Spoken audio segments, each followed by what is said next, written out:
बिस्मिल्लाहिर्रहमानिर्रहीम। अस्सलामु अलैकुम डियर स्टूडेंट्स। 11th के बच्चों,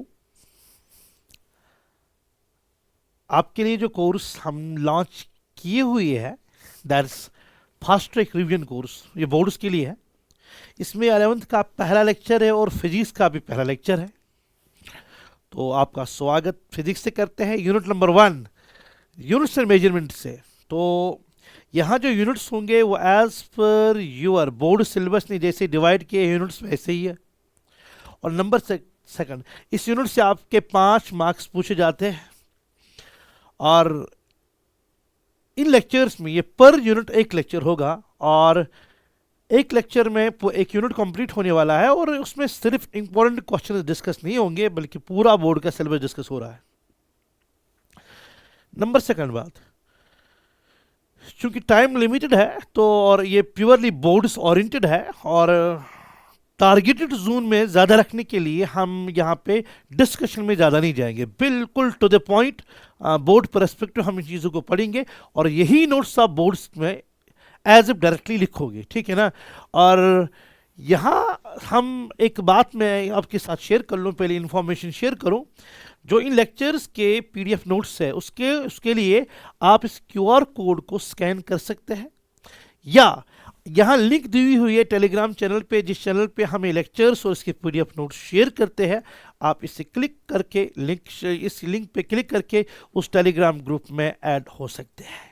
शेयर करने के लिए मैं नहीं कहा करता।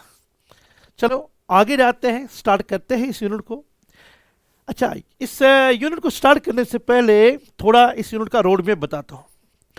इस यूनिट से आपको क्वेश्चन आएगा पहले डायमेंशन एनालिसिस में। कोई भी फिजिकल क्वांटिटी दी होगी उसकी डायमेंशनल फॉर्मूला निकालनी होगी, या principal of homogeneity of dimensions या एप्लीकेशन ऑफ डायमेंशन एनालिसिस के एप्लीकेशन में आपको कोई भी फिजिकल क्वांटिटी का वैल्यू एक सिस्टम ऑफ यूनिट से दूसरे सिस्टम ऑफ यूनिट में कन्वर्ट करना पड़ेगा, या कोई सी भी फिजिकल क्वांटिटी के लिए इक्वेशन के लिए हमें जो डेरिवेशन है वो कंप्लीट करनी है बाय यूजिंग डायमेंशन एनालिसिस, या आगे जाकर आपको सिग्निफिकेंट फिगर्स पूछे जा सकते हैं या डेफिनेशन ऑफ प्रिसिशन और एक्यूरेसी पूछा जा सकता है। तो ये चीज़ें हैं जो बोर्ड के सिलेबस में आपको पूछे जाते हैं और यही आपका बोर्ड का सिलेबस है, ठीक है। बाकी चीज़ें और भी क्लासरूम में हम लोगों ने पढ़ाई है, आप लोगों ने पढ़े हैं, जैसे हमारा सिक्री गॉज है, वर्नियर कैलिपर है, वो सारी चीज़ें आपके बोर्ड के सिलेबस में नहीं है, ठीक। तो स्टार्ट करते हैं सबसे पहले क्वेश्चन से। बड़ा सिंपलेस्ट क्वेश्चन है। आप फंडामेंटल क्वांटिटीज 7 का नाम लिखो और उसकी डायमेंशनल सिंबल्स लिखो, ठीक है ना। तो क्योंकि डायमेंशन एनालिसिस को स्टार्ट करने के लिए ये क्वेश्चन दिखाना तो जरूरी था, वरना इसकी लिस्ट आने के चांसेस है। हमारे पास 7 फंडामेंटल क्वांटिटीज है, यानी वो क्वांटिटीज जिनको मिलाकर जिनसे हम बाकी सारी क्वांटिटीज ड्राइव कर सकते हैं, ठीक। वो फंडामेंटल क्वांटिटीज कौन कौन है? मास है, लेंथ है, टाइम है, टेम्परेचर है और अमाउंट ऑफ सबस्टेंस है, हमारा करंट है और ल्यूमिनस इंटेंसिटी है। और डायमेंशनल सिंबल इसके लिए है मास कैपिटल एम, इसके लिए लेंथ एल, इसके लिए कैपिटल टी, इसके लिए के भी डिनोट करते, के से भी डिनोट करते हैं या थीटा से भी डिनोट करते हैं।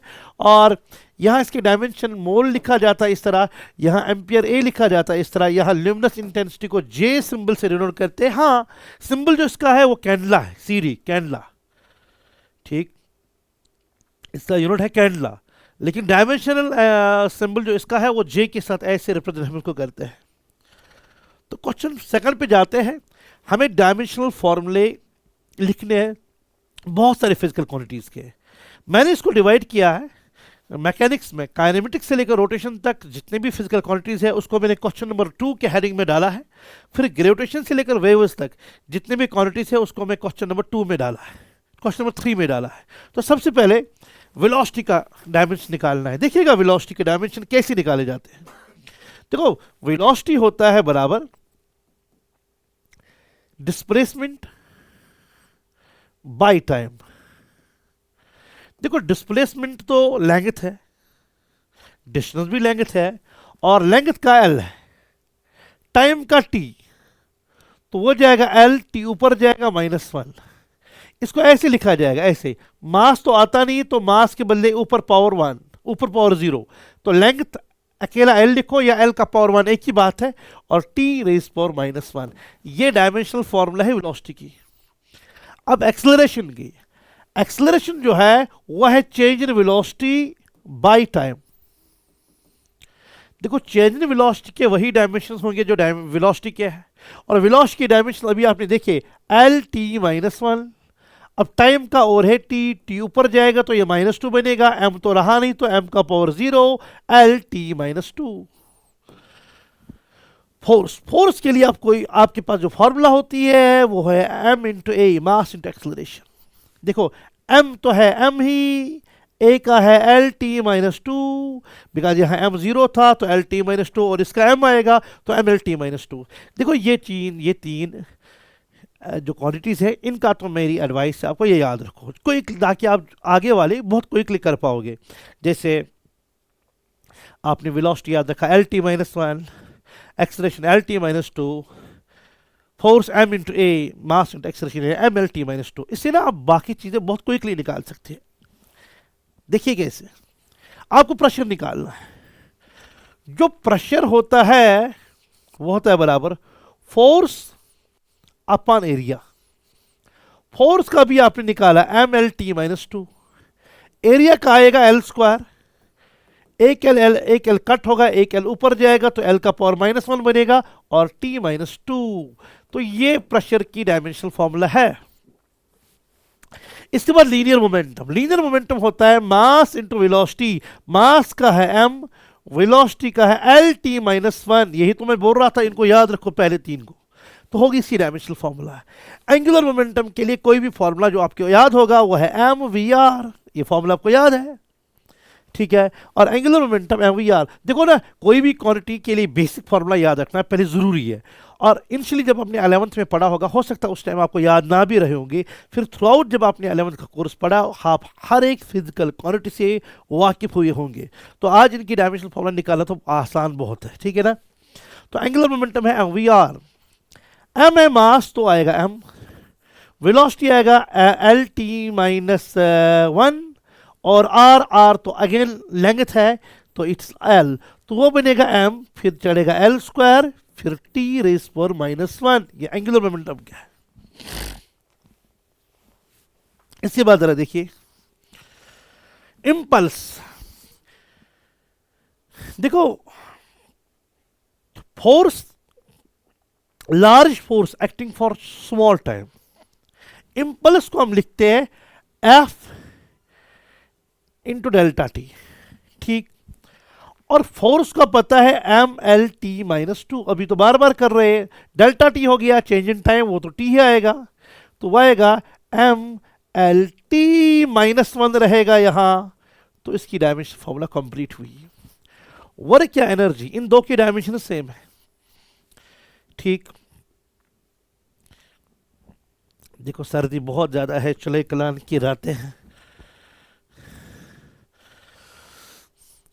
रात के 11:30 बजने वाले हैं, चले कलान की रात है और कमरे में सर्दी है। वर्क एंड एनर्जी, देखो वर्क बराबर होता है फोर्स इंटू डिस्प्लेसमेंट, असल में होता है F S cos of theta. जो कॉस ऑफ थीटा है, देखो थीटा एंगल के डायमेंशन नहीं होते, cos of theta, sine theta, tan theta, इसके भी डायमेंशन नहीं होती, आगे जाके बोला जाएगा कौन सी टर्म डायमेंशन लेस है। फिलहाल कॉस थीटा की कोई डायमेंशन है नहीं, तो मैं लिखूंगा फॉर एफ इंटू एस। अब फोर्स के डायमेंशन है एम एल टी -2, डिस्प्लेसमेंट का है एल, वो आएगा एम एल स्क्वायर टी -2। बहुत सिंपल है। अब पावर, हमें पता है पावर होता है energy by time, energy by time, energy का वही है जो वर्क का है, वर्क का भी आपने याद रखा फोर्स इंटू डिस्प्लेसमेंट, फोर्स का एम एल टी -2, डिस्प्लेसमेंट का एल तो एम एल स्क्वायर टी -2, तो एम एल स्क्वायर टी -2। अब डिवाइड बाई टाइम का आएगा टी, ये टी ऊपर जाकर -3 बनेगा, तो एम रहा वही एल स्क्वायर और टी रेज़ पर -3। इसके बाद है moment of inertia. Moment of inertia होता है मास इंटू डिस्टेंस स्क्वायर। जैसे आपने रिंग का सुना होगा, अराउंड डिफरेंट एक्सीज, कभी एम आर स्क्वायर, कभी M R square by two, कभी 3/2 एम आर स्क्वायर, यानी मास इंटू डिस्टेंस स्क्वायर। 3/2 हो, 2 हो, तो वो कॉन्स्टेंट्स है जिनका 1 2 3 नंबर से प्योर नंबर की डायमेंशन होते नहीं है। अब रॉड का आप देखिए, आपने सुना होगा ml²/6 या ml²/12 या ml²/3, जैसे भी हो। तो ml² mass into distance square है, यानी मोमेंट ऑफ इनर्शिया होता है बराबर मास इंटू डिस्टेंस स्क्वायर। मास का है m, डिस्टेंस आएगा l²। अब टी तो रहा नहीं, टी का पोर यहां 0 चढ़ाओ, हो गई बात पूरी। इसके बाद जरा आप देखिए आराम के साथ, टॉर्क। देखो टॉर्क बराबर होता है फोर्स इंटू परपेंडिकुलर डिस्टेंस। अब ये क्या होता है, आपने रोटेशन में पढ़ा होगा, नहीं पढ़ा है तो याद रखो। इसमें क्या है, फोर्स बराबर है, फोर्स तो अभी आपने बोला ml/t-2, आर परपेंडिकुलर, ये तो लेंथ है, वो तो l है, वो आएगा ml²t-2। देखो यहाँ फोर्स इंटू डिस्टेंस था और यहाँ पर ही फोर्स इंटू डिस्टेंस था। इस मतलब यहाँ जो डायमेंशन आए और ये वाली डायमेंशन आए, देखो ये तो सेम है। इसका मतलब है टॉर्क के डायमेंशन सेम है, that of work and energy. कभी कभार पूछा जा सकता है, ऑब्जेक्टिव्स में 4 ऑप्शन में दिया जाएगा कि किस पेयर का डायमेंशन सेम है, और जिस पे जहां पे अगर कोई ऑप्शन आ रही है वर्क, एनर्जी एंड टॉर्क, इसके डायमेंशन सेम है। और भी बहुत सारी ऐसे हैं क्वांटिटी जिनके आपस में डायमेंशन सेम है। तो इसके बाद थोड़ा आगे और जाते हैं। अब हम ग्रेविटेशन से सफर स्टार्ट करते हैं टुवर्ड्स वेव्स तक। सबसे पहले ग्रेविटेशनल कांस्टेंट, इसके लिए आपको याद है, बचपन से आपको याद होगा Newton law of gravitation, F = g m1 m2। तो m1 × m2 by distance r²। अब देखिएगा g निकालना होगा तो आएगा F × r² divided by m1 × m2। आपको F का ऑलरेडी पता है, फोर्स का पता है ml/t-2, ठीक। डिस्टेंस का होगा l² divide by m1 × m2, ये भी मास है, ये भी मास है, वो आ जाएगा m²। देखो एक m कट होगा, एक m ऊपर जाएगा तो -1 आएगा, l² l हो गया l³, t का पावर -2, ये है इसकी dimensional formula. Acceleration due to gravity, वो भी तो एक्सेलरेशन है, तो acceleration due to gravity g, ये भी तो एक्सेलरेशन है, और एक्सेलरेशन का होता है l/t-2, m भी लिखो 0 यहां पे, ठीक। उसके बाद आगे जाएंगे, सिट्रस। एक चैप्टर आपका सॉलिड्स है, एलास्टिसिटी यानी बल्क प्रॉपर्टी, जो आपका चैप्टर है जिसमें बोर्ड का जो यूनिट बल्क मॉडुलस है। टेक्स्ट में बल्क मॉडुलस का कोई चैप्टर नहीं है, वहाँ है mechanical property of solids, mechanical property of fluids, thermal property of matter, 3 chapters. उन तीनों को मिला के आपके बोर्ड्स ने रखा है चैप्टर का नाम बल्क मॉडुलस ऑफ मैटर, जिसमें सॉलिड्स में आता है एक टर्म सिट्रस। सिट्रस होता है वहाँ पे रेस्टोरिंग फोर्स डेवलप्ड परंट एरिया। अब मुझे वहाँ पर उस पर जाना नहीं इस टाइम, यानी ये बराबर है फोर्स अपन एरिया। फोर्स का पता है ml/t-2, एरिया का आएगा l², एक l कट, तो l ऊपर जाएगा -1, तो t⁻²। वैसे भी मैं बोलूंगा तो फोर्स बाय एरिया तो इन अदर वर्ड्स प्रेशर होता है, इसमें मतलब प्रेशर और सिट्रस के डायमेंशन सेम होंगे, ठीक। और इसके बाद बताएंगे स्ट्रेन। स्ट्रेन होता है change in configuration divide by actual configuration. मतलब अगर मैं लेंथ चेंज करूंगा तो change in length by actual length, या change in volume by actual volume, ठीक है। इसको कहते हैं बल्क स्ट्रेन, इसको कहते हैं लॉन्गिट्यूडनल स्ट्रेन। न्यूमरेटर और डिनोमिनेटर में चूंकि सेम टर्म्स है, रेशियो में जब सेम टर्म्स आएंगे तो डायमेंशंस कैंसिल होते हैं, तो ये टर्म भी डायमेंशन लेस बनेगी, ये टर्म भी डायमेंशन लेस बनेगी, यानी स्ट्रेन डायमेंशन लेस है, इसके डायमेंशन नहीं है, तो स्ट्रेन डायमेंशन लेस है। उसके बाद यंग्स मॉडुलस, बल्क मॉडुलस, पता नहीं क्या क्या मॉडुलस, शेयर मॉडुलस। ये जो मॉडुलस है, modulus Young's modulus of elasticity, bulk modulus of elasticity, shear modulus of elasticity या रिजिडिटी कहते हैं, ये सारे बराबर होते हैं सिट्रस अपन स्ट्रेन। अगर longitudinal stress by longitudinal strain होगा तो Young's modulus, bulk stress by bulk strain होगा तो bulk modulus, shear stress by shear strain होगा तो शेयर मॉडुलस। बहरहाल सारों में आता है सिट्रस बाय स्ट्रेन। सिट्रेन अभी आपने देखा इसके कोई भी डायमेंशन नहीं है, तो जो फिर सिट्रस की डायमेंशन आएंगे वही इन सारों की आएंगे, और सिट्रस की डायमेंशन वही है जो प्रेशर की है, वो तो ऑलरेडी हमने निकाला, एम एल रेज पर -1 टी रेज पर -2। इसके बाद dimension in surface tension. Surface tension होता है फोर्स बाय लेंथ एल। कौन सा फोर्स, बहरहाल मुझे क्या इस टाइम बोलना कौन सा फोर्स, वो होता है फोर्स बाय लेंथ एल। आपने पढ़ा होगा फ्लूइड मैकेनिक्स में, फोर्स का होता है एम एल टी -2, लेंथ होता है एल, एल बेचारा चला गया, फिर भी एल लिखेंगे लेकिन जीरो चढ़ाएंगे तो टी का पावर -2। ठीक, इसके बाद जरा देखिए आप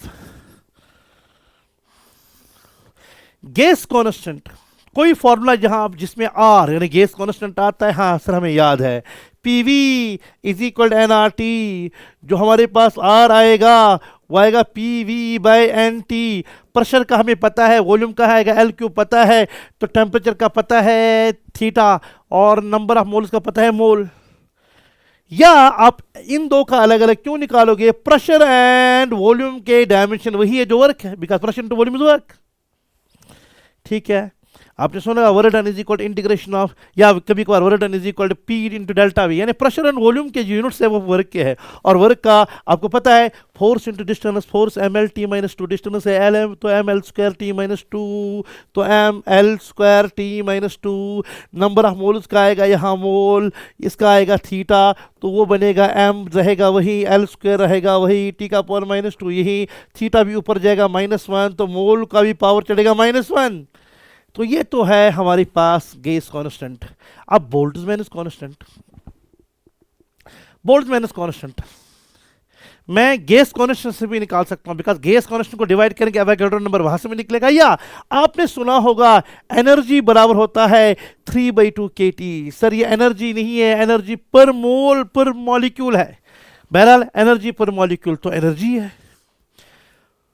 सर कौन सी ऐसी एनर्जी, ट्रांसलेशनल काइनेटिक एनर्जी, तो इसमें के हमारा बोल्ट्जमैन कांस्टेंट है। देखो 3/2 के कोई डायमेंशन नहीं आएंगे, अब के डायमेंशन आएंगे, एनर्जी के dimension is divided by T, T मेरा टेम्परेचर है, एनर्जी का वही है जो वर्क है, और बार बार वर्क का हमने पढ़ा है ml² t -2, टी में उसका आएगा थीटा, वो बनेगा ml² t -2 theta rays power -1, ये वाला। इसके बाद प्लैंक्स कांस्टेंट, प्लैंक आपने सुना होगा एनर्जी बराबर होता है H इंटू न्यू, तो H आएगा बराबर एनर्जी बाई न्यू, एनर्जी होता है वर्क का, हमने बार बार सुना ml² t -2, न्यू होता है reciprocal of time period, time का, तो टाइम पीरियड का, तो टाइम पीरियड खुद टाइम है यानी 1/t, तो t इनवर्स किसका आएगा, इसका, टी इनवर्स इसका। अब टी इनवर्स एक के साथ कैंसिल होगा तो ml² तो रहेगा, मगर यहां टी का पावर ओनली -1 रहेगा। आगे जाते हो,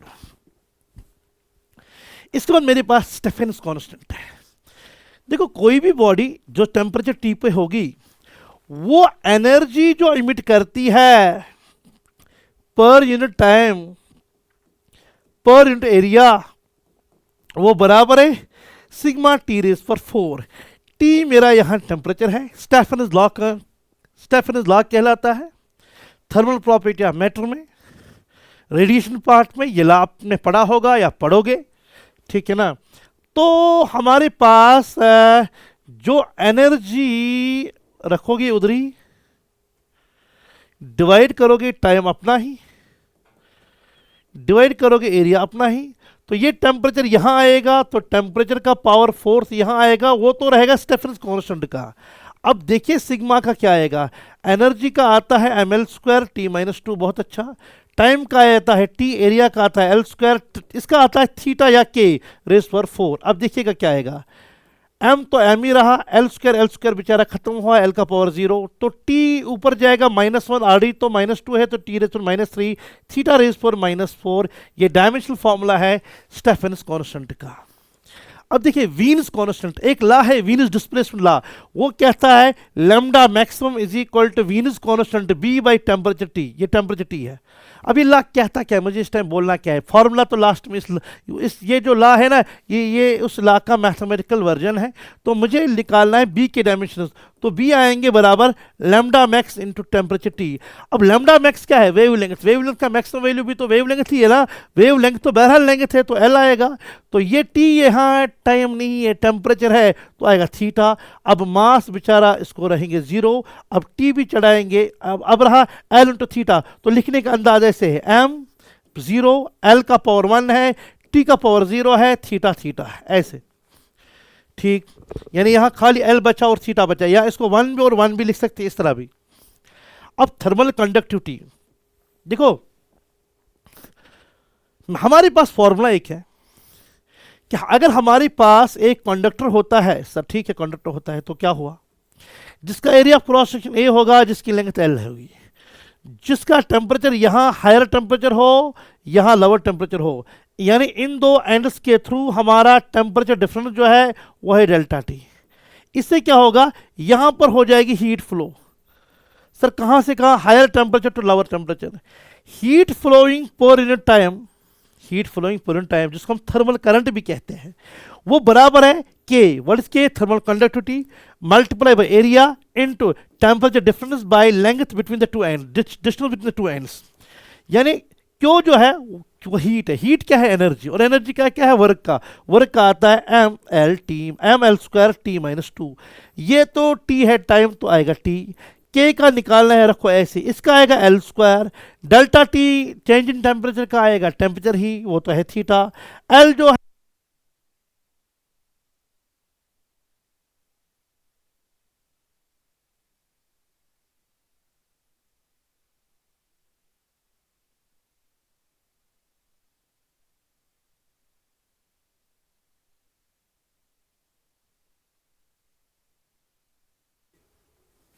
so it is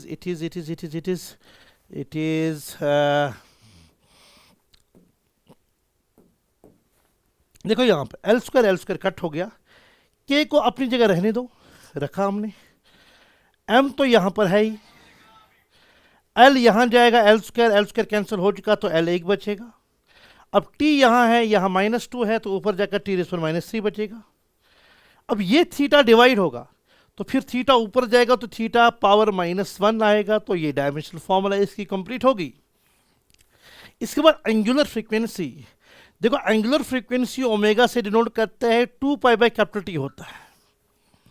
अब लिसन हियर, 2 पाई एंगल है, मैंने अभी बोला एंगल जो होता है थीटा, यहाँ थीटा का वैल्यू 2 पाई है, उसका तो कोई यूनिट डायमेंशन है नहीं, तो इसका डायमेंशन नहीं है, तो 1/t का आएगा, t का पावर -1। अगर लिखना है मास, m0 लिखो, l0 लिखो, t का पावर -1 लिखो। थोड़ा आगे जाओ, देखो यहां पर एक दो टर्म्स मैं और ऐड करता हूं, n पार्ट, o पार्ट, मुझे ए बी सी या डी याद नहीं है, के एल एम, फिर आता है एन ओ पी यहाँ। ठीक, अब हमारी एक डेफिनेशन है, दैट स्पेसिफिक हीट। देखो स्पेसिफिक हीट, हमारे पास एक फॉर्मूला है, स्पेसिफिक हीट बराबर होता है अमाउंट ऑफ हीट रिक्वायर्ड, ठीक, per unit mass to change temperature.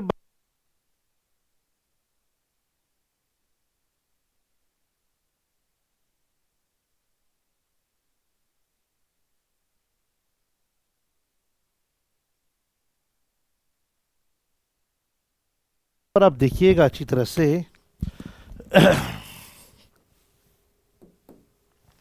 Delta Q जो है वो अमाउंट ऑफ हीट एनर्जी है, हीट एनर्जी तो एनर्जी है, तो एम एल स्क्वायर टी -2 आएगा, और यहाँ मास एम है, डेल्टा टी हो गया change in temperature, change in temperature का आएगा थीटा, एम और एम कैंसिल हो गया। अब मैं एम लिखूंगा power 0, L square T -2 theta -1। ये स्पेसिफिक हीट की डायमेंशन होगी। इसके बाद और एक फिजिकल क्वांटिटी है लेटेंट हीट। आपको पता होना चाहिए, लेटेंट हीट बराबर होता है heat absorb per unit mass. इसकी दो types, latent heat of fusion, latent heat of vaporisation.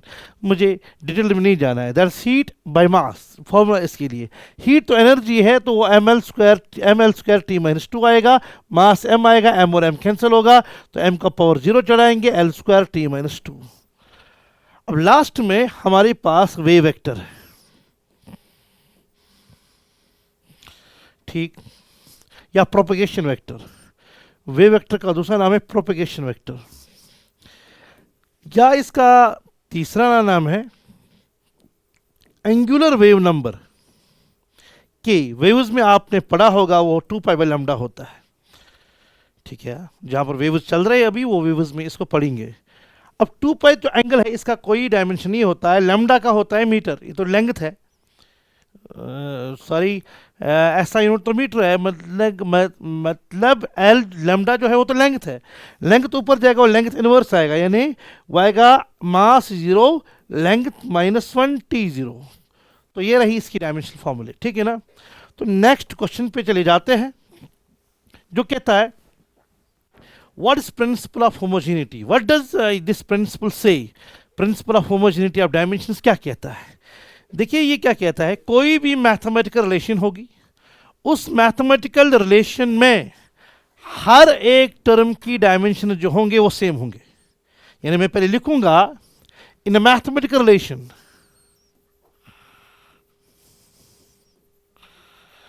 In a mathematical relation, कोई मैथमेटिकल रिलेशन हमारे पास है, उसमें क्या है, द डायमेंशन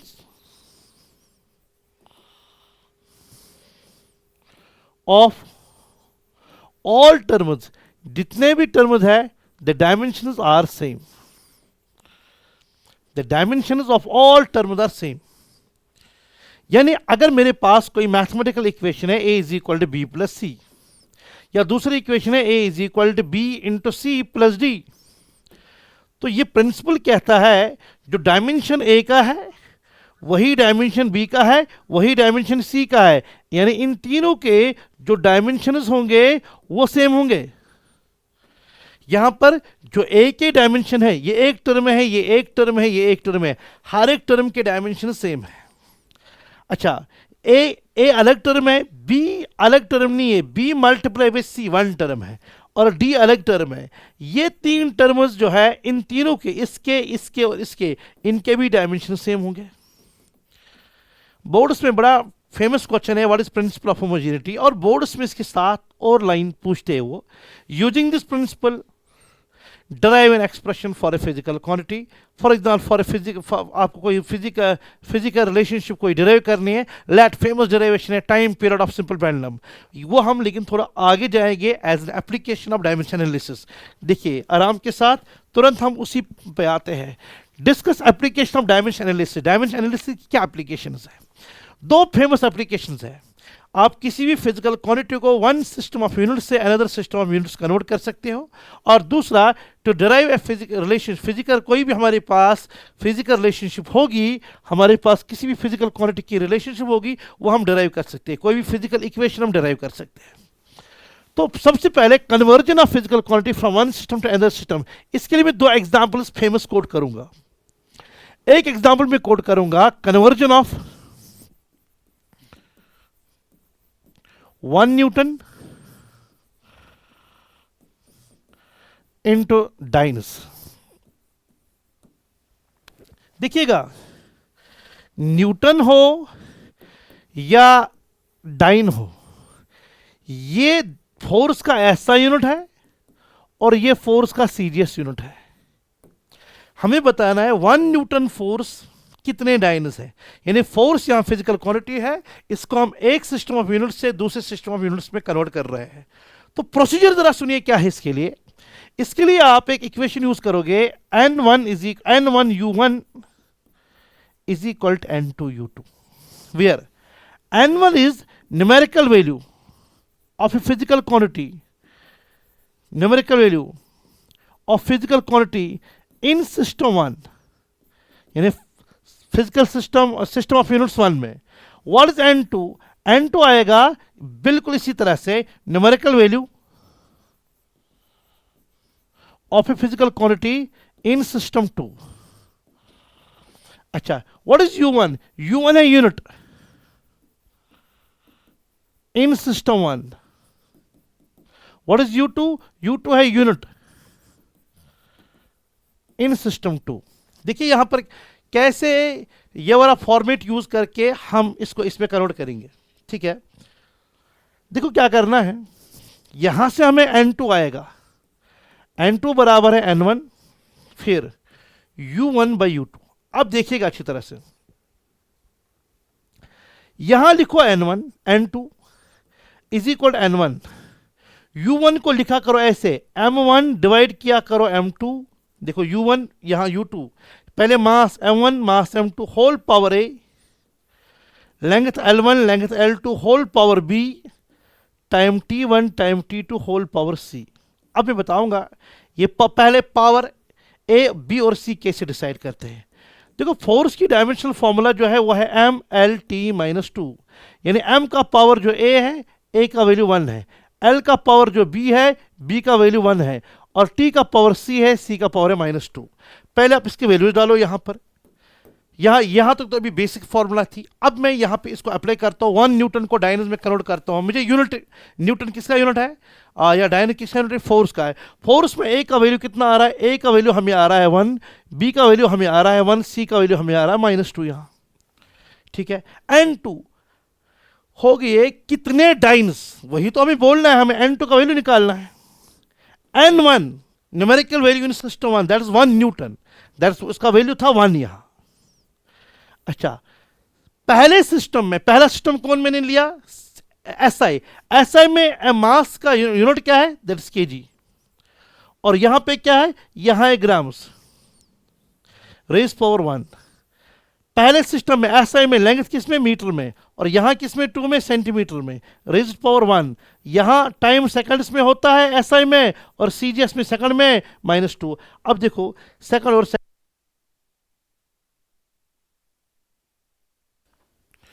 तो सेकंड और सेकंड अगेन रिपीटिंग, सेकंड और सेकंड रेज पर -2, ये टर्म तो कैंसिल होगी बिकॉज सेकंड सेकंड कैंसिल होगा। अब देखिए कि क्या होगा, N2 मुझे बराबर निकलेगा, थोड़ा इसको मैं अगर क्या करूं,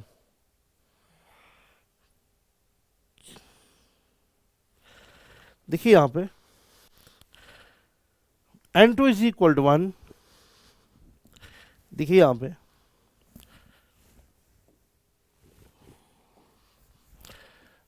N2 इज इक्वल टू 1, ऊपर लिखा है kg तो kg ठीक है, नीचे लिखा है ग्राम, ग्राम होता है 10⁻³ kg, और होल पावर है 1। फिर यहाँ मीटर है और यहाँ सेंटीमीटर था, तो सेंटीमीटर होता है 10⁻² मीटर, और यहाँ पावर है 1, और सेकंड और सेकंड ये टर्म तो कैंसिल हो चुकी थी। अब देखो N2 इज इक्वल टू 1, अब यहां देखिए आराम के साथ kg और kg कैंसल, मीटर और मीटर कैंसल, 10⁻³ ऊपर जाकर 10⁻³ बनेगा, और यहां पे 10 का पावर -2 ऊपर जाकर 10 का पावर 2 बनेगा। अब देखा N2 क्या आएगा, 10⁻³ इंटू 10⁻², वो आएगा 10⁻5। इसका मतलब ये है जो numerical value in system second है वह है 10⁻5, जो numerical value in system first था वो था 1, यानी 1 newton is equal to 10⁻5 dance.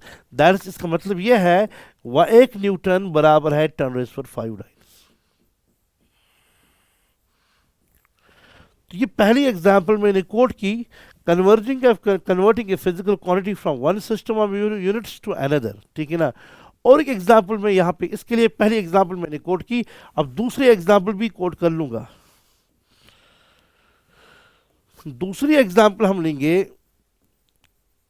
Conversion of joule 1 joule into ergs. देखिएगा, चाहे जूल हो या अर्ग हो, ये तो एनर्जी का ऐसा यूनिट है, और ये एनर्जी का सीजीएस यूनिट है। किसका, एनर्जी का। एनर्जी की डायमेंशनल फॉर्मूला क्या होती है? ml²T-2। बार बार हमने देखा है। देखो अब क्या करोगे, अब लिखोगे आप ऐसे, n2 is equal to n1, फिर यहाँ पे m1/m2 whole power a, l1/l2 whole power b, then t1/t2 whole power c। देखो पावर्स ए बी और सी दिए यहाँ पे डायमेंशनल फॉर्मूला में। देखिए एनर्जी में मास का पावर 1 है तो ए का 1 है, तो बी का बी मीन लेंथ का पावर वो तो 2 है, और इसका पावर तो -2 है। अब देखिएगा 1 जूल मीन्स न्यूमेरिकल वैल्यू जो सिस्टम 1 में है that is 1 joule, that is n1 का वैल्यू 1 है।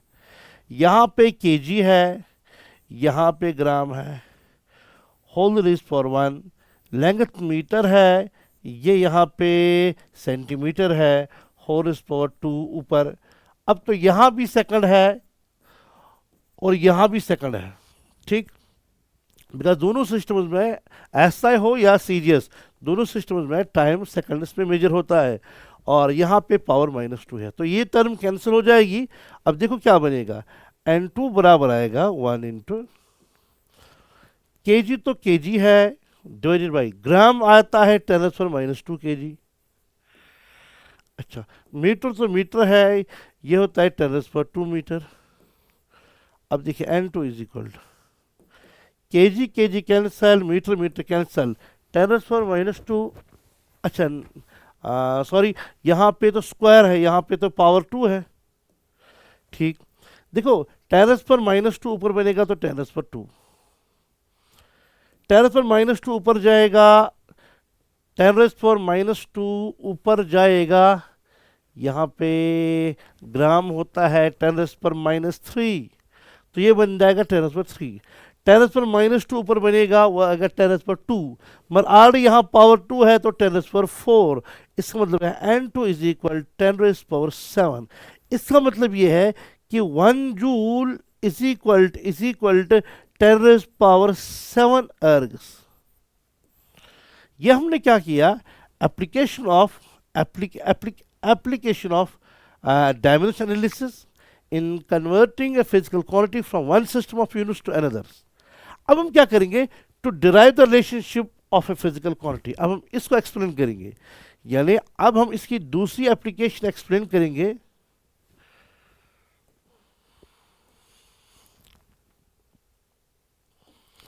to derive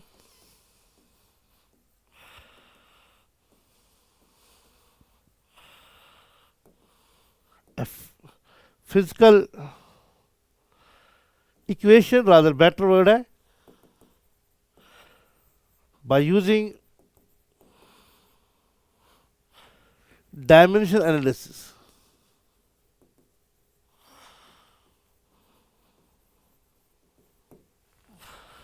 ठीक,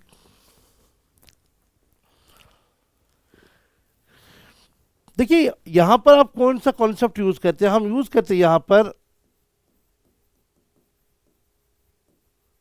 principle of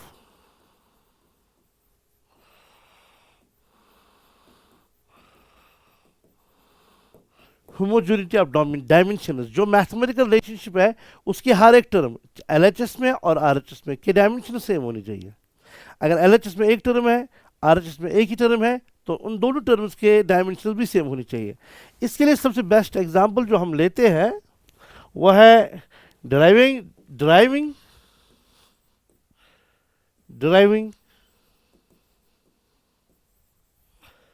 time period of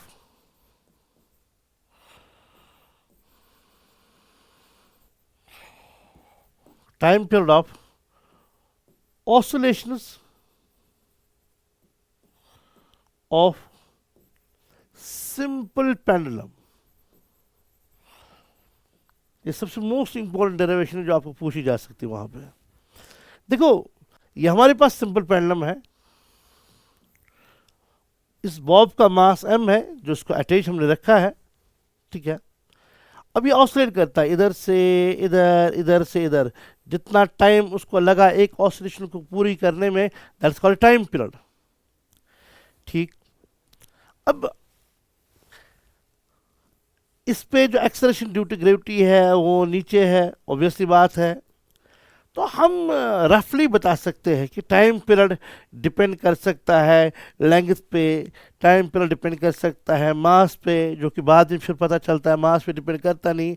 यानी हम मतलब यस क्या कर सकते हैं कि एक चक्कर, एक पूरी ऑसिलेशन कंप्लीट करने में इसका टाइम पीरियड, जो इसको टाइम लगेगा एक ऑसिलेशन को पूरी करने में, तो पहले गैस तो कर सकते हैं वो डिपेंड किस किस पैरामीटर पे हो सकता है। अगर लेंथ हम चेंज करेंगे तो हम बिल्कुल इसका टाइम पीरियड तो चेंज होने वाला है, ठीक है ना। यानी अगर कोई छोटा पेंडुलम है, अगर कोई पेंडुलम ऐसा है जिसकी लेंथ बहुत ज़्यादा है, ऑब्वियसली उसको चक्कर काटने में ज़्यादा टाइम लगेगा। जो छोटा पेंडुलम होगा उसको कम टाइम लगेगा ऑसिलेशन पूरी करने में। यानी कहीं ना कहीं हमारे दिमाग में है टाइम पीरियड लेंथ पे डिपेंड करेगा। Similarly acceleration due to gravity पे भी डिपेंड करेगा, ठीक। सिमिलरली हम गेस कर सकते हैं शायद मास पे भी डिपेंड कर रहा है, तो लिखने में क्या हर्ज है, हमें फिर बाद में खुद पता चलेगा कि अगर मास पे डिपेंड करता है, अगर लेंथ पे करता है, अगर एक्सेलरेशन ड्यू टू ग्रेविटी पे करता है, तो उनके किन पावर्स पे करता है। तो आप क्या करते हो, लेट सबसे पहले आप मानते हो time period is proportional to, ठीक, किस पे, मास पे, किस पे, लेंथ पे, किस पे, एक्सेलरेशन ड्यू टू ग्रेविटी पे। अच्छा, मास के किस पावर पे, ए पर, लेंथ की किस पावर पे, बी पे, जी के किस पावर पे, सी पर, ठीक, या अल्फा बीटा गामा लिखो। तो हम लिख सकते हैं टाइम पीरियड के डायमेंशंस, इसके डायमेंशन लिखेंगे हम, टाइम पीरियड के डायमेंशंस, इसके डायमेंशंस हैं M zero L zero T one, ये डायमेंशन है टाइम पीरियड के। प्रोपोर्शनल टू मास का डायमेंशन होता है एम, ऐसे, रेज पावर ए, लेंथ का होता है L, raise power B, C है acceleration due to gravity, that is acceleration, acceleration का होता है L T minus two, raise power C. अब हम क्या कर सकते हैं, M zero L zero T one is equal to some constant, मैंने प्रोपोर्शनलिटी को हटाया तो इक्वल इक्वल लिखना है, इक्वलिटी साइन डालना है और कॉन्स्टेंट मल्टीप्लाई करना है, इनटू आएगा एम का पावर ए, एल का पावर देखेंगे, एल का पावर यहां कितना है बी, यहां एल का पावर कितना है सी, तो एल का पावर आएगा बी प्लस सी मल्टीप्लाई करके। अब टी का कितना पावर आएगा, टी का कितना पावर आएगा, टी का यहां पे माइनस टू है और ऊपर सी है तो माइनस टू सी है। अब क्या करोगे यहां पे, you will compare the powers of M L and T on both the sides. आप एम एल और टी के यहां के पावर्स और यहां के पावर्स को कंपेयर करोगे तो हमें क्या मिलेगा, हमें मिलेगा, देखो मैं अगेन इसको लिखूंगा पहले,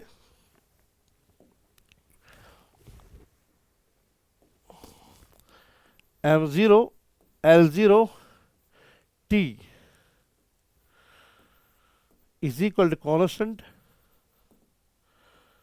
यहां या एम का पावर वन, ए, एल का पावर कितना आया था शायद बी प्लस सी, एल का पावर आया बी प्लस सी और टी का पावर आया माइनस टू सी। अब हम क्या करोगे, compare powers of A, B and C on both sides, बीएस हो गया ऑन बोथ साइड्स, ठीक। देखो यहां एम का पावर कितना है जीरो, तो जीरो किसके बराबर आएगा, ए के बराबर, तो इसका मतलब है ए का वैल्यू आया जीरो, होगी बात खत्म। अब b प्लस सी, यहां पर कितना है एल का पावर जीरो, तो b प्लस सी आएगा जीरो, तो b प्लस सी आएगा जीरो लिखो, फिर उसके बाद क्या आएगा, माइनस टू सी आएगा वन के बराबर, माइनस टू सी आएगा वन के बराबर, यहां से c निकल जाएगा माइनस वन बाई टू निकला। अच्छा, यहां मैं c का वैल्यू डालूंगा तो मुझे क्या आएगा, b आएगा मुझे बराबर -c, b आएगा मुझे बराबर -c, तो b is equal to -c, c का वैल्यू डालो -1/2, तो b का वैल्यू आएगा minus minus plus, that is 1/2। तो मुझे a, b और c का वैल्यू पता चल गया।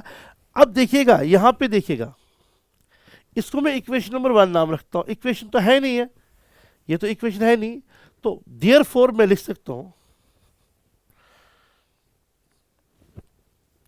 चलो मैं इसको इक्वेशन 1 तो नहीं कहूंगा, मैं तो ओनली नाम 1 तो दे सकता हूं ना, ये इक्वेशन नहीं है, मैंने इसको 1 दिया नाम, क्या हर्ज है।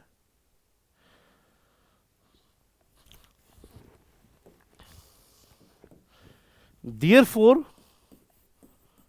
From first time period is proportional to mass का पावर ए का वैल्यू कितना आया 0, एल का पावर बी का वैल्यू कितना आया 1/2, देन जी का पावर सी का वैल्यू कितना आया -1/2। ठीक, तो T is proportional to anything is for 0 that is 1, तो मास चला गया, यह आएगा एल का पावर 1/2, जी का पावर -1/2 डिवाइड करूंगा तो जी का पावर यहां 1/2 आएगा, यहां पावर ऊपर माइनस था नीचे लाकर वो प्लस बन जाएगा। अब देखो इसका क्या मतलब है, इसका मतलब यह है time period is proportional to L का पावर 1/2 हो गया रूट एल, जी का पावर 1/2 हो गया रूट जी, यानी वो प्रोपोर्शनल है, रूट दोनों का रूट है l/g। ठीक, एक्सपेरिमेंटली अब देखो टाइम पीरियड क्या आएगा बराबर some constant into root of l/g। अब ये कांस्टेंट का वैल्यू कहां से लाएंगे, डायमेंशनल एनालिसिस इसको निकालने में उसको कहने में आजिज है, डायमेंशनल एनालिसिस से कांस्टेंट की इंफॉर्मेशन हम नहीं निकाल सकते, ये one of the limitations of the dimensional analysis है, जो बाद में मैं लिखूंगा नेक्स्ट सवाल में ये पॉइंट्स, ठीक है ना। तो मैं लिखूंगा ये कांस्टेंट कहां से लाएंगे, एक्सपेरिमेंटली प्रूव हो गया, एक्सपेरिमेंटली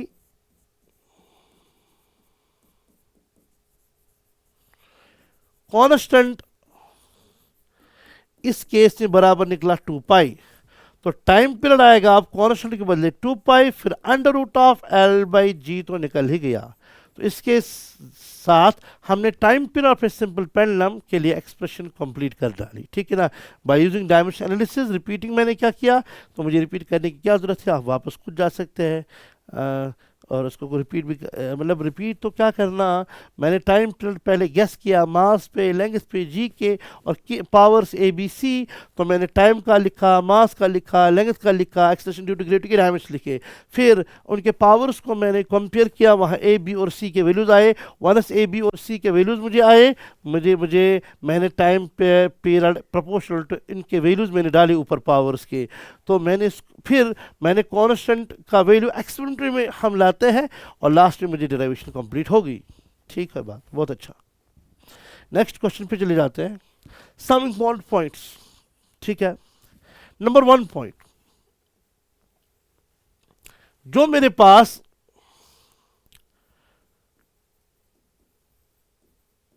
ट्रिग्नोमेट्रिक लॉगरिथमिक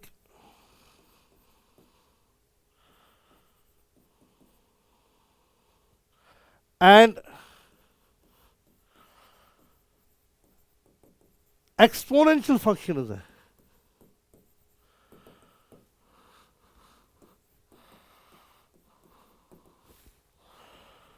वह है dimensionless and their arguments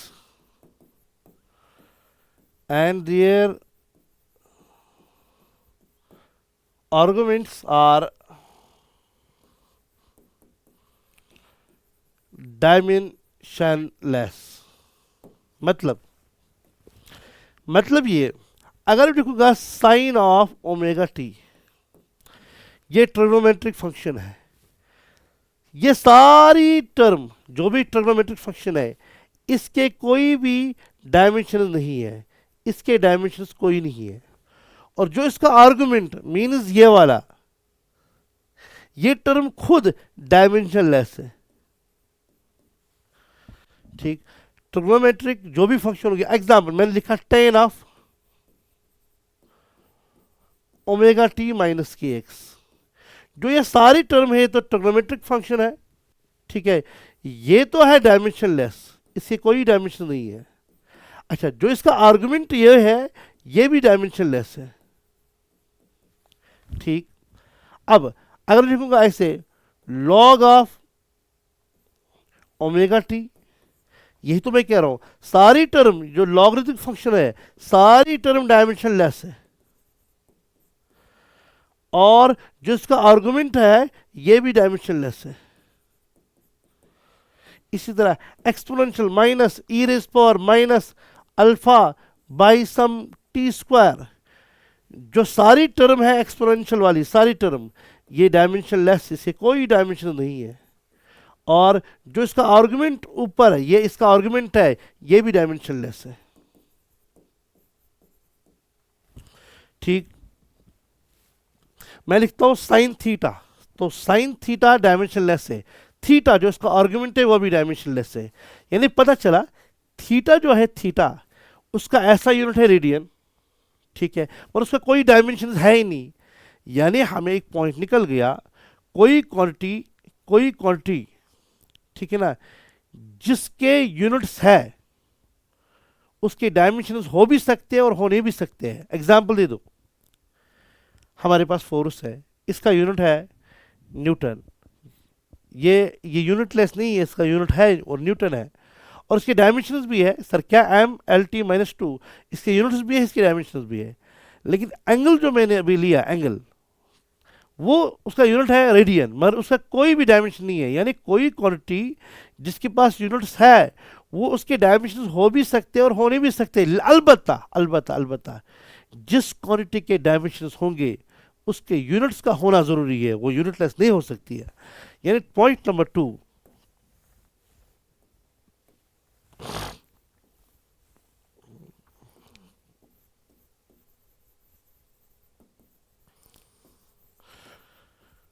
a physical quantity having units may or may not have dimensions.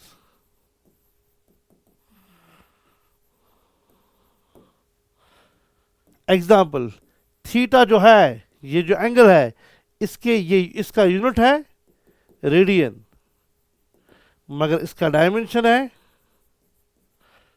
कोई नहीं, डायमेंशनलेस है। थर्ड, a physical quantity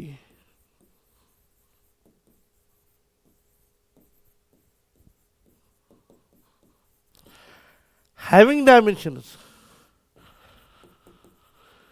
वो फिजिकल क्वांटिटी जिसके डायमेंशन है उसके यूनिट्स का होना जरूरी है, वो यूनिटलेस नहीं हो सकती है। हैविंग डायमेंशंस मस्ट हैव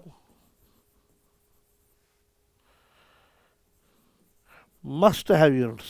ठीक है, यानी इसका वाइस वर्सा ट्रू नहीं है कि कोई क्वांटिटी जिसकी यूनिट्स है उसके डायमेंशन हो और हो नहीं भी सकते हैं, अलबत्ता जिसके यूनिट डायमेंशन है उसका यूनिट्स का होना जरूरी है। हो गए 3 पॉइंट्स, और 2 पॉइंट्स में यहां पे नोट कराऊंगा, 4th point and 5th point.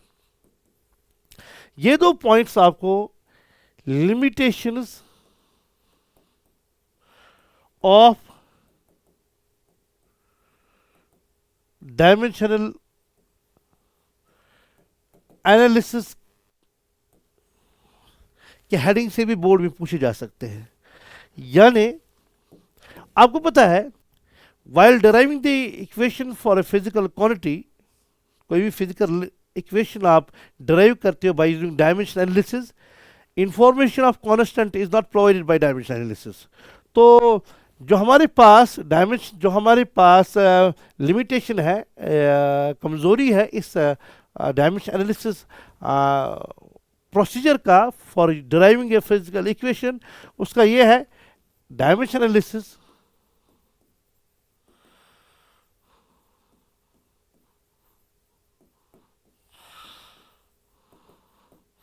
does not provide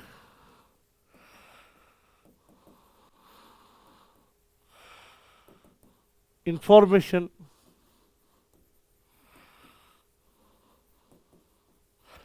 about constants, ठीक है। और चूंकि लॉगरिदमिक, एक्सपोनेंशियल और ट्रिग्नोमेट्री फंक्शंस के डायमेंशन नहीं है, तो उन जिन फंक्शंस में वो चीज़ें इन्वॉल्व होती होगी उसको हम डायमेंशन एनालिसिस के जरिए डिराइव कर ही नहीं सकते हैं। यानी मैं लिखूंगा trigonometric, logarithmic and exponential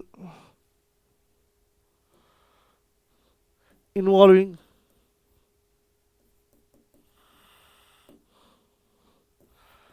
terms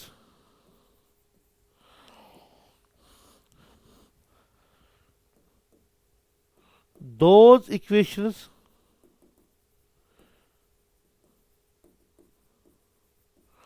which involve trigonometric, logarithmic, exponential terms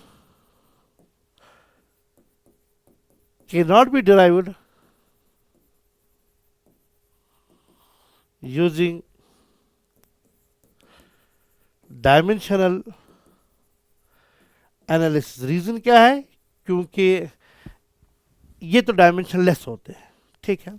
इसके बाद नेक्स्ट क्वेश्चन, इन ए गिवन रिलेशनशिप, कुछ क्वेश्चन मैंने दिए हैं प्रिंसिपल ऑफ होमोजेनिटी जिनमें अप्लाई करना है और ये सवाल सॉल्व करने हैं। 2-3 मैंने दिए हैं, आपको कोई भी क्वेश्चन इस पैटर्न का देंगे आपके बोर्ड्स में, आपको सॉल्व करना फिर इजीली आएगा। हमारे पास इक्वेशन है y is equal B E का power minus T by C, where y हमारा डिस्प्लेसमेंट है, हमें डायमेंशन निकालने हैं बी और सी का। देखो ये सारी टर्म जो है, ये सारी टर्म ये डायमेंशन लेस है। अभी मैंने बोला एक्सपोनेंशियल और इनका आर्गुमेंट डायमेंशन लेस होती है, इसके डायमेंशन कोई नहीं है। यानी दैट इज, मैं बोल सकता हूं T by C no dimension, कोई भी डायमेंशन नहीं है।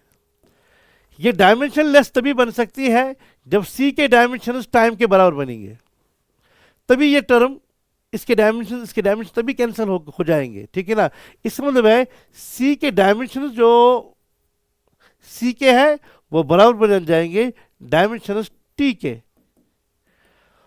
जो डायमेंशन सी के हमें निकालना है वो आएगा डायमेंशन ऑफ टाइम। टाइम का आता है खाली m0 l0 t1, यानी वही आएंगे डायमेंशन किसके? सी के। तो डायमेंशन सी के निकल गए, किसके बराबर? टी के बराबर, बिकॉज ये टर्म डायमेंशन लेस है। मगर आपको पता है सारी एक्सपोनेंशियल टर्म भी डायमेंशन लेस है, ये भी डायमेंशन लेस है। जब ये भी डायमेंशन लेस है तो इसका मतलब है बी के, अब प्रिंसिपल ऑफ होमोजेनिटी, इसके डायमेंशन और इसके डायमेंशन बराबर होने चाहिए इस टर्म के, पर इसमें से इसका डायमेंशन कोई है नहीं, यानी बी के डायमेंशन वाई के बराबर होने चाहिए। इसका मतलब है देयरफॉर डायमेंशंस जो बी के है वो डायमेंशंस वाई के बराबर होंगे। तो डायमेंशन बी के निकालने मुझे डायमेंशन ऑफ वाई तो मेरा डिस्प्लेसमेंट है, डिस्प्लेसमेंट का होता है m0 l1 t0, वही आएंगे डायमेंशन बी के। मुझे क्या निकालना था? मुझे डायमेंशन यहां से डायमेंशन बी और सी के निकालने थे, जो मैंने निकाल दिए। बहुत सिंपल है। मेरे पास अल्फा, हमें नहीं पता अल्फा क्या है, अल्फा कोई भी टर्म है वहां, अल्फा कोई भी क्वांटिटी है वो बराबर है force by velocity F by V. वहां लिखा है एफ हमारा फोर्स से भी हमारी वेलोसिटी है। फिर क्या लिखा है? Sine of beta T. हमें निकालने dimension of A and B, तो ये अल्फा नहीं है, फिर ये क्वेश्चन में लिखना ये ए है। तो हमें लिखना है dimension of A and B. देखिए आराम के साथ, साइन सारी ये वाली सारी टर्म डायमेंशन लेस है, इसके कोई डायमेंशन नहीं है। जब इसके डायमेंशन नहीं है तो जो डायमेंशन ए के होंगे देयरफॉर इसके और इसके डायमेंशंस सेम होंगे, बिकॉज ये तो डायमेंशन लेस है। प्रिंसिपल ऑफ होमोजेनिटी कहता है फिर इसके डायमेंशन इसके बराबर बनने चाहिए, यानी जो डायमेंशन देयरफॉर जो डायमेंशन ए के होने चाहिए वो डायमेंशन ऑफ फोर्स और वेलोसिटी के होने चाहिए। फोर्स के है M L T minus two, velocity का होता है एल टी माइनस वन। वह आएगा एम तो एम रहा, एल और एल कैंसिल रह गया तो एल जीरो बनेगा, तो T minus one cancel to T raise power minus one, सिर्फ एक रहेगा वहाँ ऊपर, वह बनेंगे डायमेंशन ऑफ ए। तो डायमेंशन ए निकले, बहुत सिंपल है, बहुत सिंपल है। अब निकालना है डायमेंशन ऑफ बी। देखो आपको ये भी पता है, अभी मैंने आपको बोला कि जो argument of trigonometric logarithmic exponential function है वो खुद भी डायमेंशन लेस है, यानी B into T dimensionless है। ये तभी डायमेंशन हो लेस। अब टी क्या है? टी तो हमारा टाइम है, तो यहां मेंशन होना चाहिए था, नहीं किया है। वेयर टी इज टाइम, ये क्वेश्चन का हिस्सा है। ये डायमेंशन लेस तभी हो सकता है जब बी के डायमेंशन 1/t के बराबर होंगे, ठीक। बिकॉज जब b के डायमेंशन 1/t के बराबर होने चाहिए, तो फिर t और t के डायमेंशन तो कैंसिल होती है ना। इस मतलब ये है जो डायमेंशन b के है वो बराबर है डायमेंशन ऑफ 1/t। अब 1/t के डायमेंशन है m0 l0 1/t, तो चलेगा t रेज़ पर माइनस वन, इसी इक्वल टू डायमेंशन b के। तो ये डायमेंशन बी का निकला और डायमेंशन ए का निकला, यही तो निकालना था। Next question. कभी कभार ये फॉर्मेट भी आपके बोर्ड्स में आ सकता है। इफ फोर्स, यहां पे लिखा है force, velocity and time are taken as fundamental quantities. हमारे ये फोर्स, वेलोसिटी और टाइम में सिर्फ टाइम फंडामेंटल है। बिल फर्ज हमने फोर्स को फंडामेंटल बनाया, हमने वेलोसिटी को फंडामेंटल बनाया, और टाइम तो फंडामेंटल है ही, उसको भी यहां फंडामेंटल रखा। तब जाकर हमें बोलना है डायमेंशनल फॉर्मूला फॉर मास क्या होगा, ऐसे इस हमें बताना है। हमें निकालना है dimensional formula mass in terms of F V and T, because force, velocity और टाइम को यहां हमने फंडामेंटल माना। देखो कैसे सॉल्व करना होता है। Solution, let force depends upon, sorry let mass, M mass है, डिपेंड्स अपॉन फोर्स, वेलोसिटी और time. Force raise for A, velocity raise for B, time raise for C, ठीक। या आप लिख सकते हो ऐसे, आप ऐसे लिख सकते हो डायमेंशन, ऐसे लिखोगे डायमेंशन, आप ऐसे आप स्टार्ट कर सकते हो, ऐसे कर सकते हो।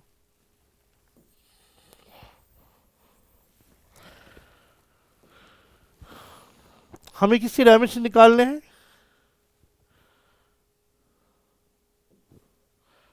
मास के। तो मास की डायमेंशन, मास की डायमेंशन एम ही है, हम एम से डिनोट करते हैं।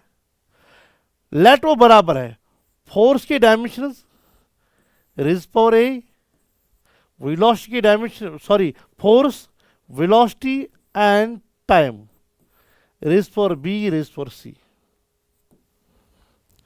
ठीक।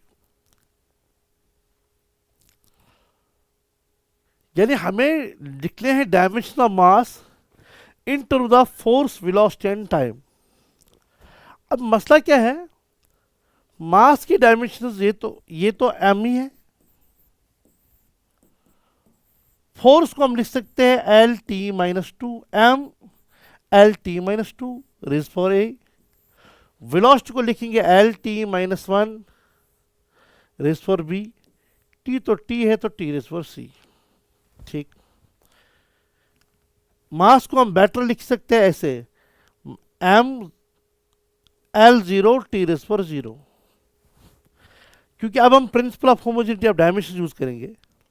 LHS और RH के डायमेंशन सेम होने चाहिए। नाउ हम लिखेंगे यहां पे m zero, sorry m then l zero, m then l zero,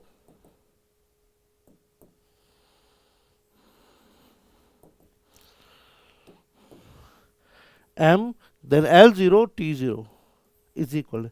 देखो m के पावर्स क्या चढ़ेंगे यहां पे, m यहां पावर है m का a, यहां पावर कहीं और नहीं है तो खाली ए चढ़ेगा। एल, एल का पावर यहां ए है, यहां एल का पावर बी है, तो base are same, powers are added, तो A plus B. Then T का पावर यहां पर -2a है, यहां पे -2a है, फिर आएगा -b, फिर आएगा +c। ठीक है, now compare powers, now compare powers on both sides. वहां m का पावर कितना है 1, यहां m का पावर दैट इज 1। यहां पर 3 इक्वेशन मिलेंगे, 1 equation, second equation, third equation. जब m का पावर हम कंपेयर करेंगे तो पहली इक्वेशन, l का पावर कंपेयर करेंगे दूसरी इक्वेशन, t का पावर कंपेयर करेंगे तीसरी इक्वेशन। देखो m का पावर यहां कितना a किसके बराबर आएगा 1 के बराबर, तो a आया 1 के बराबर। ठीक,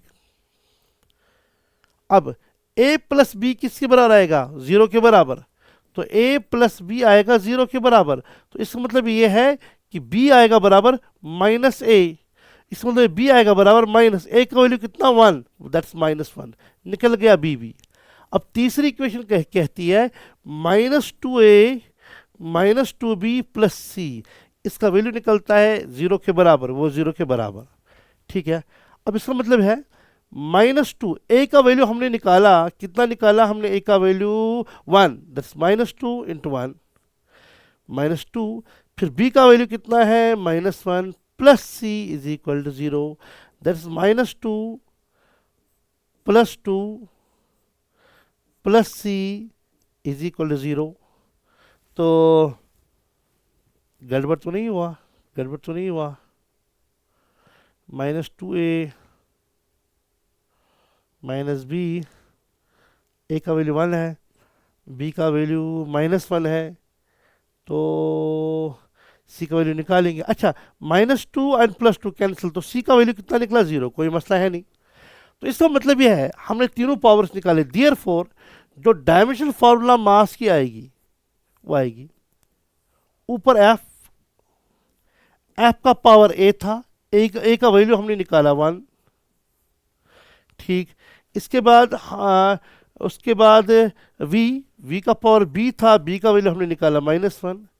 इसके बाद टाइम t था, t का पावर हमें c था, c का वैल्यू 0, एनीथिंग इज पर 0 इज 1, तो ये टर्म तो कैंसिल होगी, यानी डायमेंशनल जो मास के आएंगे वो आएगा f। इस अब a की ब्रैकेट में डालूंगा, f का पावर 1 है, ठीक, v का पावर -1 है, तो t का power 0, so this is the dimensional formula मास। तो करना क्या है, हमें डायमेंशनल फॉर्मूला मास का निकालना था in terms of F V and T, because हमने फोर्स वेलोसिटी और टाइम को बिल फर्ज माना, ये फंडामेंटल है। तो लिखने का अंदाज है mass is equal force velocity time, dimension के साथ, डायमेंशनल सिंबल के साथ लिखो, पावर ऐसे ऐसे उसको डालो। अब हर एक की अपनी डायमेंशनल फार्मूला लिखो और इसकी भी डायमेंशनल फार्मूला लिखो, यहाँ से आप पावर्स को फिर कंपेयर कर लो और वहाँ से ए बी सी के वैल्यूज आएंगे, तो यहाँ से ए बी सी का वैल्यू डालेंगे, आपको मिलेगा डायमेंशन ऑफ मास। तो बड़ा सिंपल है, प्रोसीजर ही है।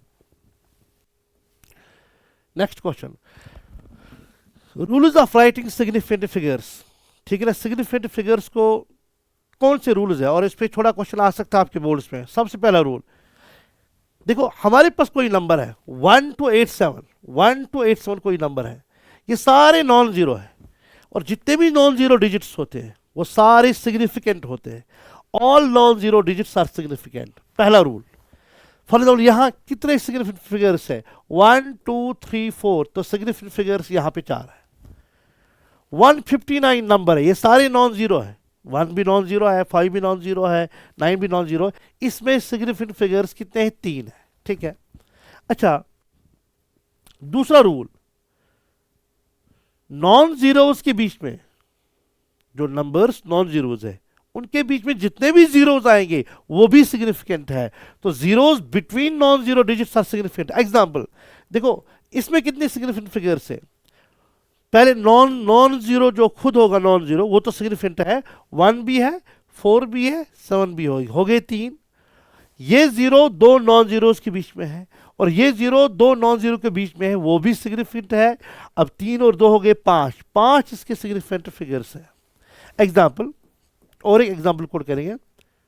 1 0 4, 1 भी है 4 भी है और इन दो नॉन जीरोस के बीच में जो जीरो है वो भी है, तो इसके सिग्निफिकेंट फिगर्स रहेंगे 3। अच्छा, जो जीरो नॉन जीरो के लेफ्ट साइड में होगा, देखो zero to the left of the first non zero digit, पहले नॉन जीरो डिजिट के लेफ्ट साइड में जितने भी जीरोस होते हैं वो सिग्निफिकेंट नहीं होते हैं, they are not significant. Example 0157, ये नॉन जीरो है, ये भी सिग्निफिकेंट फिगर है एज पर रूल 1, ये भी है, ये भी हो गए 3, मगर ये जीरो पहले नॉन जीरो के लेफ्ट में है और जो जीरो पहले नॉन जीरो के लेफ्ट में होता है, अगर ये नॉन जीरोस के बीच में होता वो सिग्निफिकेंट था, मगर ये पहले नॉन जीरो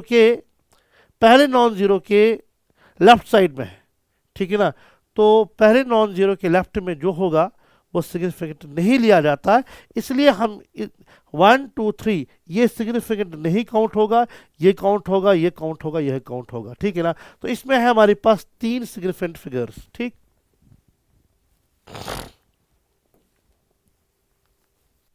इसके बाद अगर हमारा नंबर 1 से लेस होगा, if the number is less than 1, ठीक, फॉर एग्जाम्पल मैंने नंबर लिया है 0.0027, ये नंबर है 0.0027, ये नंबर ऑब्वियसली बात है 1 से कम है, तो डेसिमल के बाद जो यहां जीरोस है और to the right of the decimal, ठीक है ना, to the right side of decimal वो सिग्निफिकेंट नहीं लिए जाते हैं, ठीक है ना।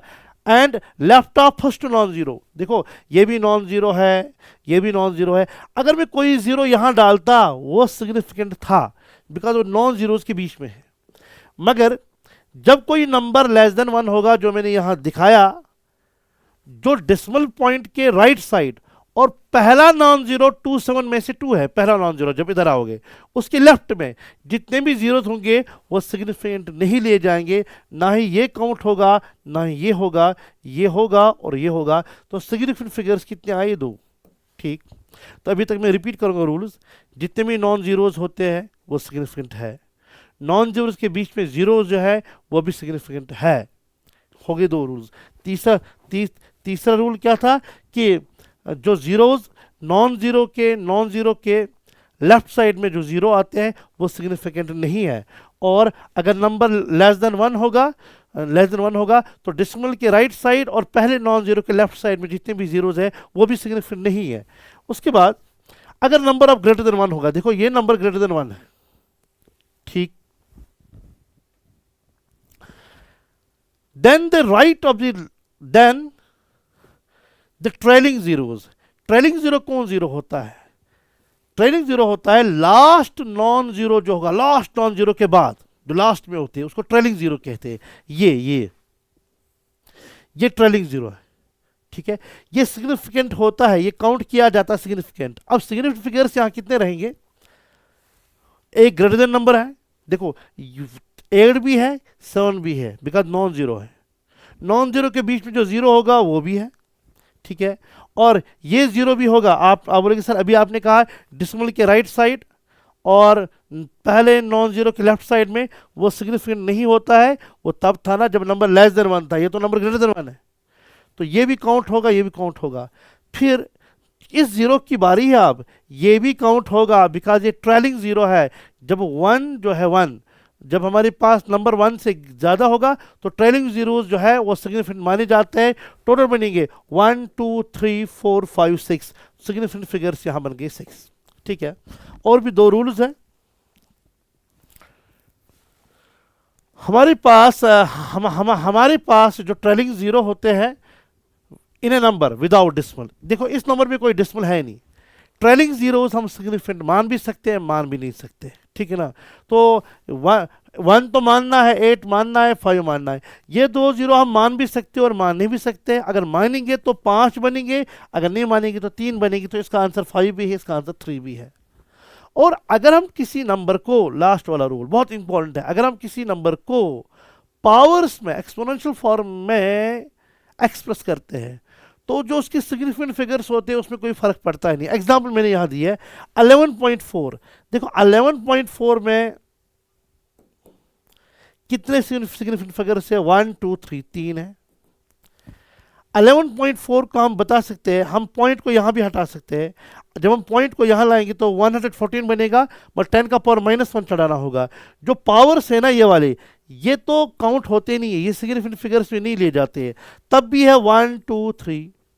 ठीक, उसके बाद अगर मैंने ये पॉइंट यहां लिया तो वो बना 1.14, तो 10⁻⁻1 चढ़ाना होगा। 1.14 10 1.14 10⁻1 चढ़ाना होगा। फिर बिकॉज आपने डिसमल टू द लेफ्ट लिया तो 10 का पावर 1 चढ़ाना होगा। तो ये तो काउंट होगा नहीं। तो अब ये 1 2 3 तब भी तो 3 ही है, यहां पे भी है तब भी 3 ही है। अब यहां देखो, आप इसको ऐसे भी लिख सकते हो, इस पॉइंट को आप 2 डिजिट यहां ले सकते हो, वो बनेगा 0.114। तो मल्टीप्लाई करना पड़ेगा 10⁻²। तो ये तो काउंट होगा नहीं, तब भी कितना आएगा? 1 2 3। यानी एक ही नंबर को आपने डिफरेंट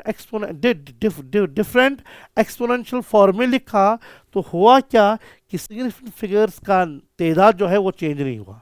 अब यहाँ पे एक छोटा सा क्वेश्चन डाला गया कि इनमें से आप सिग्निफिकेंट फिगर्स निकालो, ठीक है ना। देखो 186 ये भी नॉन जीरो है, ये भी नॉन जीरो है, ये भी नॉन जीरो है, काउंट होगा। ये भी नॉन जीरो काउंट होगा, ये भी नॉन जीरो काउंट होगा। 1 2 3 3 answer.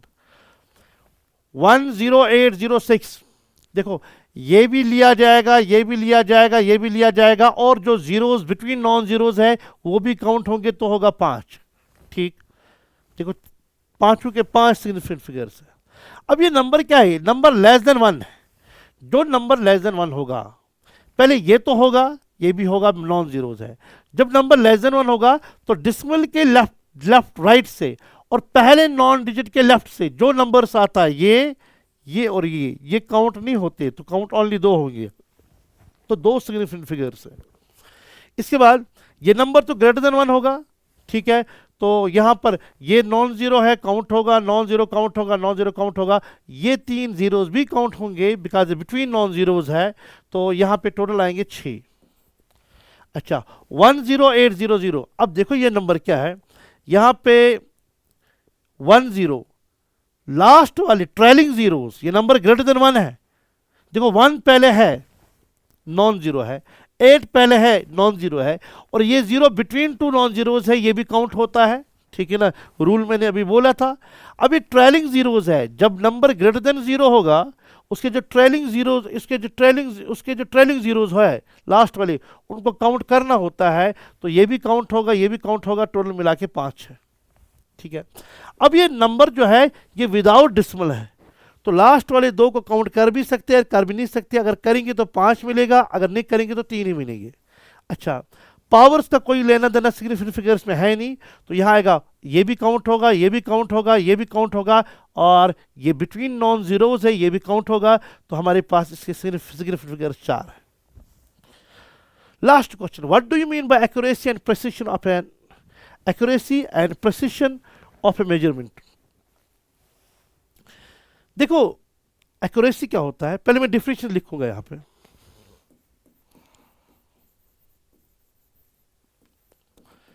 It tells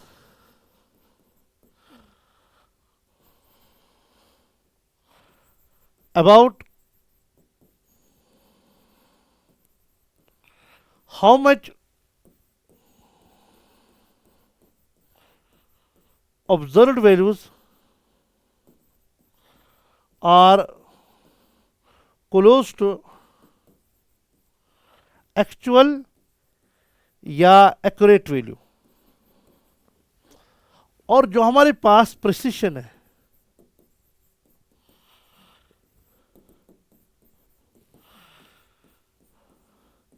it tells about how much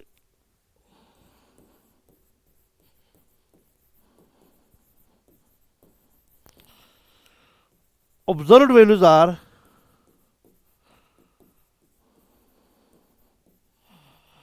close to each other. ठीक, मतलब मैंने क्या किया, time period of simple pendulum for example 5 second है, ठीक, और मैंने ऑब्जर्वेशन की,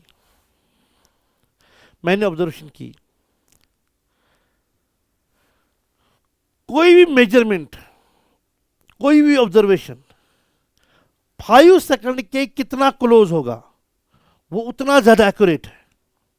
यानी जो एक्चुअल वैल्यू टाइम पीरियड का है, फॉर एग्जाम्पल मैंने क्या किया, मैंने एक्सपेरिमेंट दोहराया। Example, time period of simple pendulum है 5 सेकंड, मैंने एक्सपेरिमेंट्स किए, ठीक, पहले एक्सपेरिमेंट में मुझे आया 4 सेकंड, फिर आया 6 सेकंड, फिर आया 4.9 सेकंड, फिर आया 5.1 सेकंड, फिर आया 7 सेकंड। अब इनमें से कौन से वैल्यूज सबसे ज़्यादा एक्यूरेट है? सबसे ज़्यादा एक्यूरेट है जो एक्चुअल वैल्यू के ज़्यादा क्लोज होंगे। देखो 4 और 7 के बीच में फर्क 3 का है, यहां डिफरेंस 3 सेकंड्स का है, यहां डिफरेंस 1 सेकंड का है, यहां डिफरेंस 0.1 सेकंड का है, यहां डिविएशन या डिफरेंस है वो भी 0.1 सेकंड का, और यहां डिफरेंस है 2 सेकंड का। उनमें से सबसे ज्यादा एक्यूरेट ये दो है, इनकी एक्यूरेसी ज्यादा है, बिकॉज ये एक्चुअल वैल्यू के बहुत करीब है। यानी accuracy of A measurement it tells that how much the observed values are closer to the actual value. Precision कहता है कि जो ऑब्जर्व्ड वैल्यूज है वो आपस में कितने क्लोज है। यानी आपने क्या किया, आप टाइम पीरियड को मानते हो आप, अगेन दूसरे एग्जांपल आप कोट कर रहे हो, टाइम पीरियड 2 सेकंड्स, आप एक्सपेरिमेंट सेट्स करते हो, यहां भी एक्सपेरिमेंट्स की सेट्स करते हो।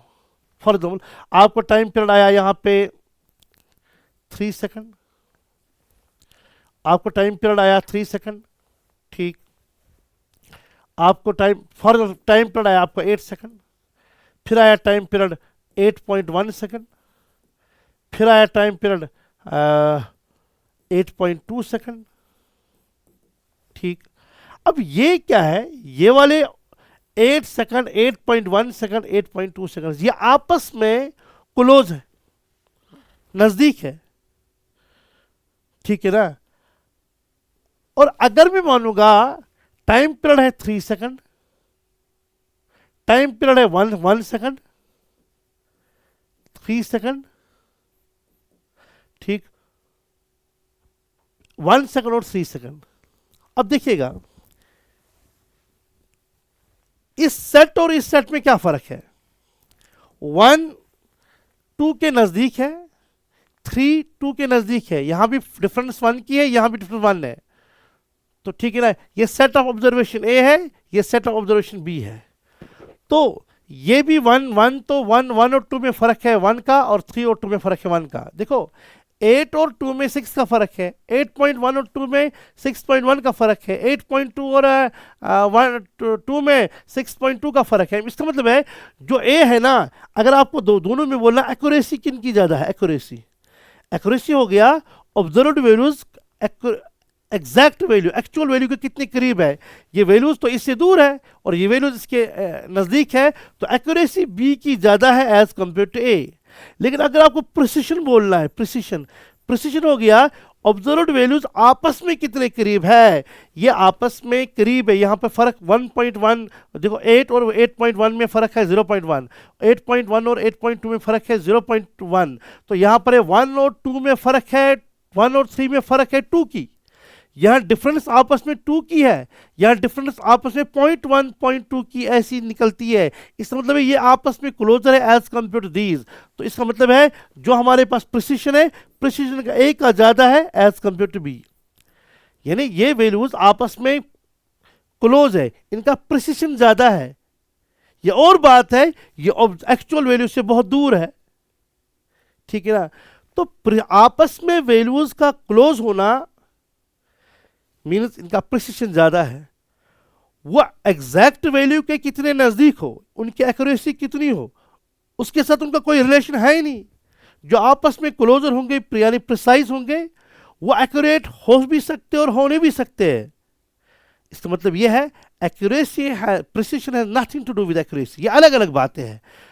ऑब्जर्व्ड वैल्यूज आपस में कितने क्लोज है प्रिसिशन कहलाता, उतने जितना ज्यादा क्लोज होंगे उतना उनका प्रिसिशन ज्यादा है। और ऑब्जर्व्ड वैल्यूज एग्जैक्ट वैल्यू से कितने करीब होंगे तो उसको अकॉर्डिंगली एक्यूरेसी कहते हैं हम, उसकी एक्यूरेसी ज्यादा है। जितने ज्यादा करीब होंगे उतनी एक्यूरेसी ज्यादा है। इसका मतलब यह है accuracy and precision.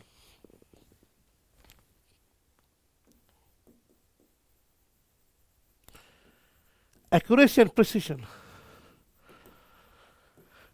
have no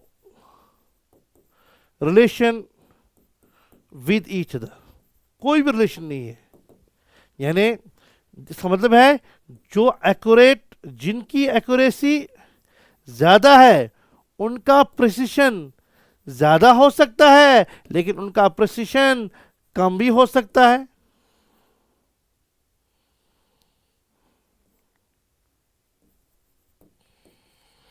और जिनका प्रिसिशन ज्यादा है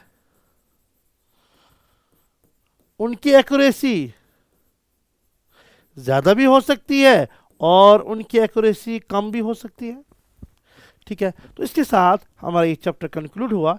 इंशाल्लाह मुलाकात करेंगे नेक्स्ट चैप्टर में। लेकिन एक बात मैं यहाँ बोलूँ आपको, ये इस लेक्चर ने मुझे बहुत थकाया है टेक्निकल प्रॉब्लम्स की वजह से। 2 मरतबा पहले रिकॉर्ड किया, दोनों मरतबा कुछ प्रॉब्लम्स आई, ठीक है। तो पहली मरतबा एनर्जी के साथ किया था, 12th का भी लेक्चर एक्चुअली दिन में था, तो कल। फिर 11th का कुछ टेक्निकल मसला आया, फिर नए से रिकॉर्ड करना पड़ा, उसमें भी कुछ टेक्निकल मसला आया। फिर ये वाला लेक्चर कुछ 9 9:30 कुछ स्टार्ट किया था, उसके बाद उसके बाद कुछ शायद 10 11 बजे कुछ स्टार्ट किया था। फिर 1 2 क्लिप्स उसके ऐड किए, फिर रात भर ये सारा डिजिटल सेटअप ऑन रखना पड़ा और सुबह और उठना पड़ा और उसको अगेन रिकॉर्ड करना पड़ा। इसलिए आप टाइमिंग देखोगे ये 9:23 से आज नए दिन सुबह मॉर्निंग के, ठीक है ना। इससे पहले जो टाइमिंग आप देखोगे वो कल रात के थे। थकाए इसने मुझे बहुत, ठीक है ना। इसलिए इस मेरी एनर्जी की, मेरी थकावट की आप कदर करोगे, ठीक है ना। आप मेहनत करके इनको अच्छी तरह से यहाँ से पीडीएफ्स को देखकर, ठीक है ना, आप कॉपी पे ये सारी क्वेश्चंस कॉपी करोगे और अच्छी तरह से एग्जामिनेशन में आप पेपर सॉल्व करोगे, ठीक है ना। नेक्स्ट चैप्टर में इंशाल्लाह मुलाकात करेंगे। टिल देन अल्लाह हाफिज़, अस्सलाम वालेकुम।